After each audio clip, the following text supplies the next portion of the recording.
ገጣሚና ባለቅኔ የክብር ዶክተር ከበደ ሚካኤል ከዛሬ 66 ዓመት በፊት በ1946 ዓ.ም ብርሃነ ህሊና የምትል አንድ የግጥም መጽሐፍ ለንባብ አቅርበዋል። ከዚህችው የግጥም መጽሐፍ ከብርሃነ ህሊና 3 ግጥሞች በተከታታይ ልናሰማችሁ መርጠንላችኋል። ብርሃነ ህሊና፣ ገጣሚና ባለቅኔ ከበደ ሚካኤል፣ አንባቢ ደጀኔ ጥላሁን።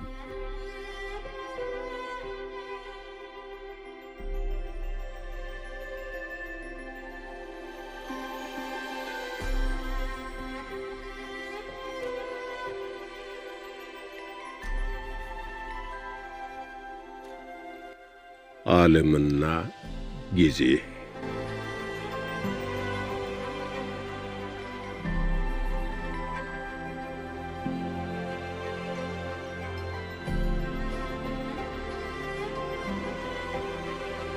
እኔማ አቶ ጊዜ ከጥንት ጀምሬ ለፍጥረት ታዛቢ ሆኜ በመኖሬ እጅግ በረዘመው በራቀው መንገዴ ቸኩዬ በፍጥነት ሳልፍ እንደ ልማዴ መቼም አይቀርና አይቶ መመልከት ትልቅ ግቢ አይቼ ባለብዙ ቤት ከደጅ ሲተራመስ ሰው ከቤት ተርፎ ይመስል ነበረ ንብ ያለበት ቀፎ።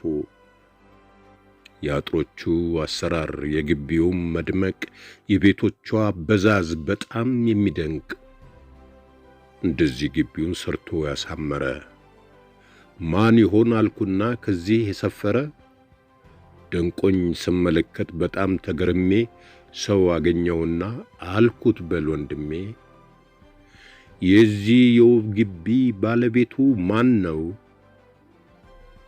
የአባቴ አያቱ ርስት የአንድ ከበርቴ ነው ርስቱም ዘላለም አለ ሳይነካ ብሎ መለሰልኝ ኮርቶ እየተመካ።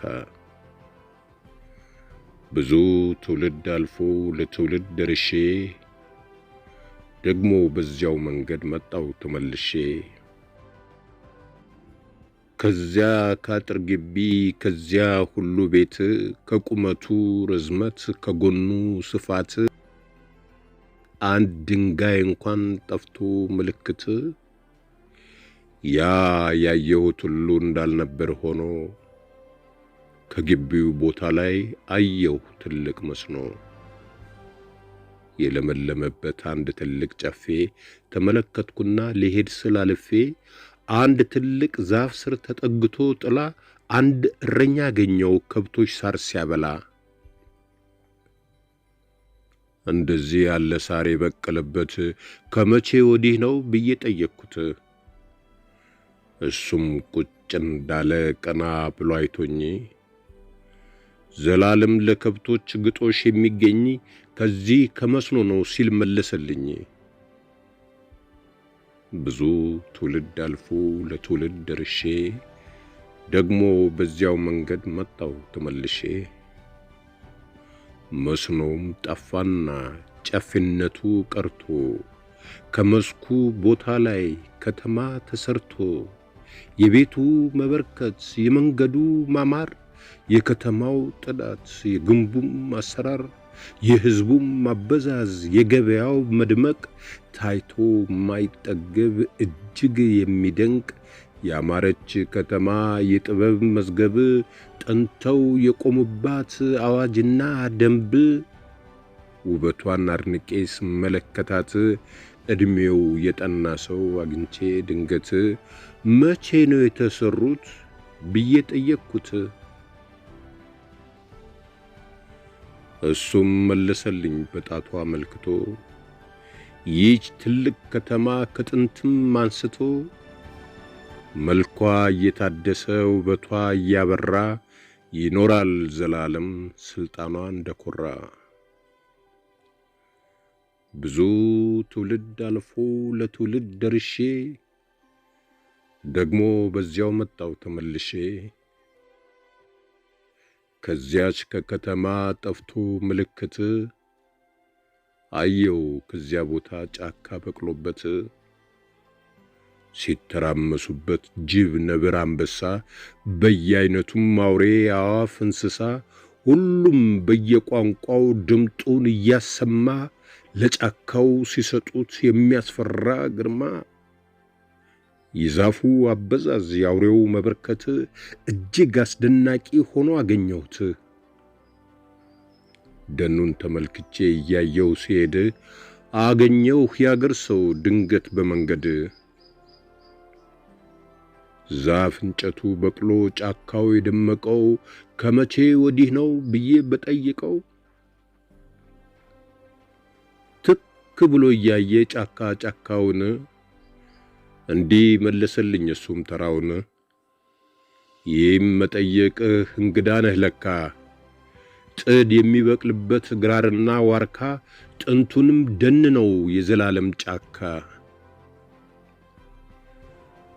አንዱ ስፍራ ሲለቅ አንዱ የተተካ፣ ሁሉም ርስቴ ነች እያለ ሲመካ፣ ሞኝነት አድሮብን ሳናስበው እኛ ዓለም ሰፈር ሆና ሕዝቡ መንገደኛ፣ ትውልድ ፈሳሽ ውሃ መሬቷም ጅረት መሆኑን ዘንግቶ ይህ ሁሉ ፍጥረት ስትመለከቱት በሰልፍ ተጉዞ ሁሉም በየተራው ያልፋል ተያይዞ።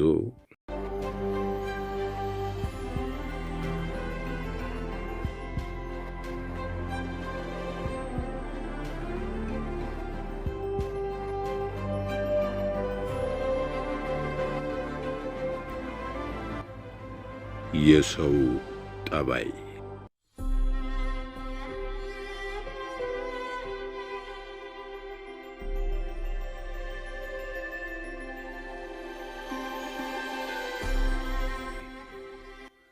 አንድ ቀን እግዚአብሔር ሰራዊቱን ሁሉ ተሰብሰቡ ብሎ አዘዘ በቃሉ። በእስትንፋስ ተፈጥሮ ቆሞ የሚንቀሳቀስ ከአንበሳ ጀምሮ እስከ ትንኝ ድረስ ከሩቅ ቦታ ሳይቀር ሁሉም እየሮጡ ቃሉን ለመፈጸም ተሰብስበው መጡ። ሁሉም ቀረቡና አንድ እንኳን ሳይቀር ተከማችተው ሳሉ ከዙፋኑ ስር አስቀድመህ አንተ እስቲ ወደዚህ ና ብሎ እግዚአብሔር በፊት ዝንጀሮን ጠራና እነዚህን ሁሉ አይተህ ንገረኝ፣ መልካቸው ከመልክ በልጦብህ ቢገኝ ንገረኝ ሳትፈራ ገልጠ የልብህን፣ አድሳለሁ አለው የጎደለብህን።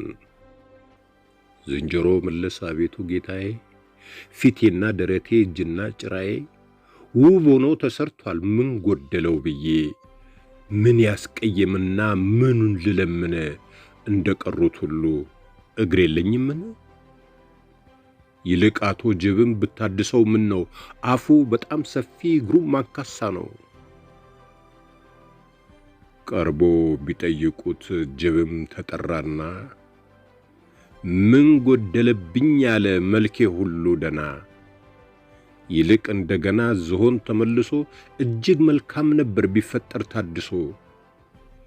ይገባል እግዚአብሔር ሐሳቤን ቢቀበል ከጆሮ አንስቶ ጭራው ላይ መቀጠል። ዝሆንም ሲጠራ ሁሉም እየሳቁ አድሰኝ ይለዋል ብለው ሲጠብቁ፣ ዝሆን ግን መለሰ መልኬ ሁሉ ደህና፣ አድርጎ ለሰራኝ ይገባል ምስጋና። እኔስ እስከ ዛሬ በመልኬ አፈጣጠር አላየሁበትም የሚያስከፋ ነገር። መታደስ የሚያሻት አሳ ነባር ያለች፣ መልክና ቅርጣታ የተድበለበለች፣ ዘላለም መሳቂያ ሆና ከምትቀር እሷ እውነት ያሻታል መልሶ መፈጠር። እሷና ሌሎቹ ሁሉም ቢጠየቁ አንዱ ባንዱ ሲያሾፍ እየተሳሳቁ፣ ይህ ነገር ጎደለኝ መልኬ በዚህ ከፋ፣ አድሰ ፈጠረኝ ብሎ የሚል ጠፋ። እግዚአብሔርም አይቶ በመካከላቸው ነውሩን የሚናገር እንደሌለባቸው በሉ ሂዱ ብሎ አሰናበታቸው። ይህ በአውሬ ምሳሌ የተወራው ተረት መልካም ማስረጃ ነው ለሰዎች ከንቱነት። እንደነ ዝንጀሮ ሳላስቀረው ውጬ እስቲ ነውራችንን ልናገር ገልጬ። ስንመለከተው ተመልሶ ለኛ እጅግ ያለ መጠን ያስቃል ክፉኛ። ደግ ሰው ጨዋ ሰው የሚለው አማርኛ ትንሽ ቀላል ኢምንት ደካማ ወራዳ ከንቱ ፍሬ ቢሶች አመለ ገዳዳ ክፉ አይደለንም ወይ የሰው ልጅ ስንባል? ይህንን በእውነቱ ልናውቀው ይገባል። ብቻ አንደበታችን በባህሪው ተለምዶ መናገር አይወድም ዲዳነትን ወዶ። አንዱ በአንዱ ሲያሾፍ እርስ በርሳችን እኛ ለመሳቁ ጊዜ ደስ ደስ ይለናል፣ የተዘጋውም አፍ ይከፈትልናል። ተግሳጽ የማይቀጣው ሰው የሚሉ ጉድ ምንጊዜም አይተውም ይህንን ልማድ። ብዙ ትውልድ አልፎ ይምጣ አዲስ ዘመን፣ ሰዎች አንቀጣም ዘላለም ያውነን። እንዳይመሳሰል በመልክ ሰው ሁሉ የተሰራበትም ልዩ ነው አመሉ። መልኩንና አመሉንም ማስተውለን ብናይ አሌ የማንለው ሐቅ አይደለም ወይ? ፍጹም ሰው ላይገኝ በዚች ዓለም ላይ ይህ ሁሉ ፍጥረት ምድርን ያለበሰው፣ ደግም ይባል ጨዋ ጥሩም ይሁን ሊቅ ሰው፣ በጠቅላላው ሆኖ አንደኛውም ሳይቀር ሰው ሁሉ ጎዶሎ ተደርጎ ሲፈጠር አንዱ በአንዱ መሳቅ መች ይገባ ነበር?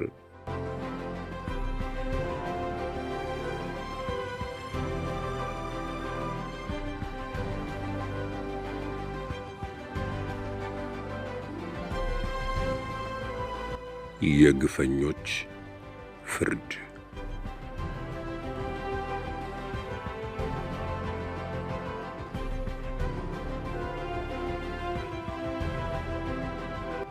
በአራዊት መካከል በሽታ ተነስቶ ሁሉም ተጨነቁ ህመምተኛው በስቶ። ሳይበሉ ሳይጠጡ ብዙ ቀን ሆናቸው፣ ሲወድቁ ሲነሱ ህመም ተጭኗቸው። ከሁሉም ኃይለኛው አንበሳ እንደዚህ ሲል ጮሆ ተናገረ ቆመና መካከል። ታሪኩ እንደሚለን ጥንትም የእግዚአብሔር ቁጣ ተልኮ ለቅጣት በዓለም ላይ ሲመጣ ዕጣ በመጣጣል ወይም በኑዛዜ አመጽ የሠራው ሰው በተገኘ ጊዜ ፍርዱን ተቀብሎ ባመጹ ሲቀጣ ከዓለም ላይ ይጠፋል የወረደው ቁጣ። ስለዚህ አሁንም በእኛ ላይ መቅሰፍቱ በኃጢአት ነው እንጂ አልመጣም በከንቱ። ከመካከላችን ክፉ አመጽ የሠራ አይጠፋም እንፈልግ እናድርግ ምርመራ። ክፉ ሥራችንን አንድ እንኳን ሳይቀር ከራሴ ጀምሬ ሁሉን ልናገር። ሁል ጊዜ ሲርበኝ የምበላው ሳጣ በጉን ከነረኛው ጠብቄ ሲመጣ ሥጋውን በልቼ ደሙን የምጠጣ እንዲያ ሲጨነቁ የጨከንኩባቸው አይቀርም ይደርሳል ከእግዚአብሔር ፊት ደማቸው። ይህ ሁሉ ግፍ ነው መቅሰፍት የሚያመጣ ምንም ቅር አይለኝ በፍርድ ብቀጣ። ግን እናንተም ደግሞ ሳትዋሹ ሳትፈሩ ያጠፋችሁትን እስቲ ተናገሩ። ቀበሮ መለሰች እንደዚህ ስትል እርሶ የሰሩትን ተመልካች ሲያስተውል በጉን ከነረኛው ተረበው ቢበሉ ኃጢአቱስ የት አለ ምንድነው በደሉ? ይልቅስ ተርበው እርሶ ሲበሏቸው ለበጉም ለረኛው ትልቅ ነው ክብራቸው።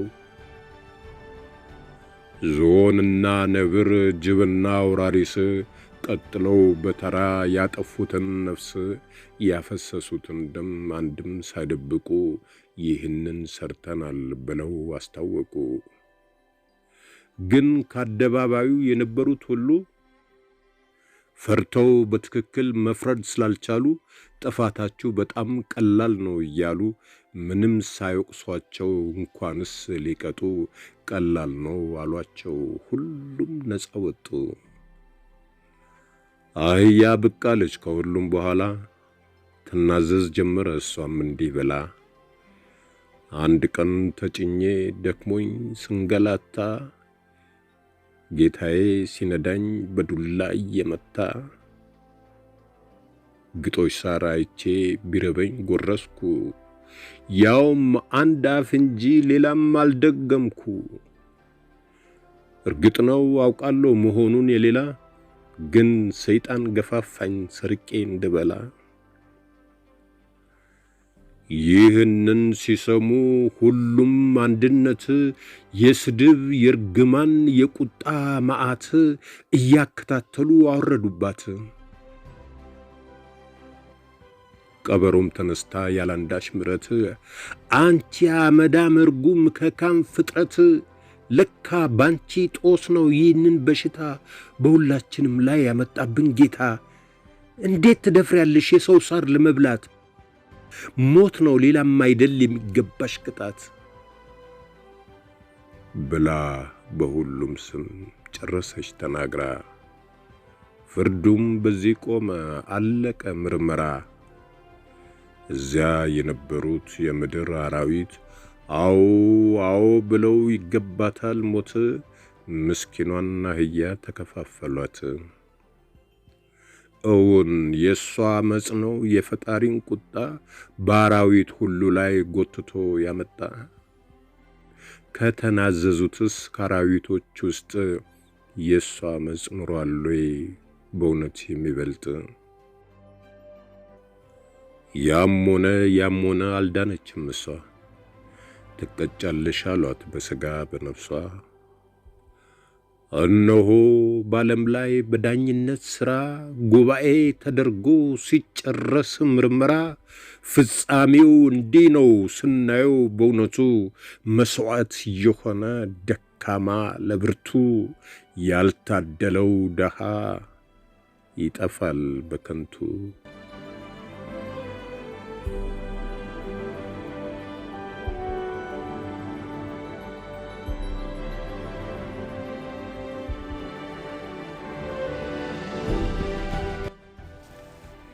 በትረካው ከተደሰቱ ሰብስክራይብ፣ ላይክ እና ሼር ያድርጉ። እናመሰግናለን።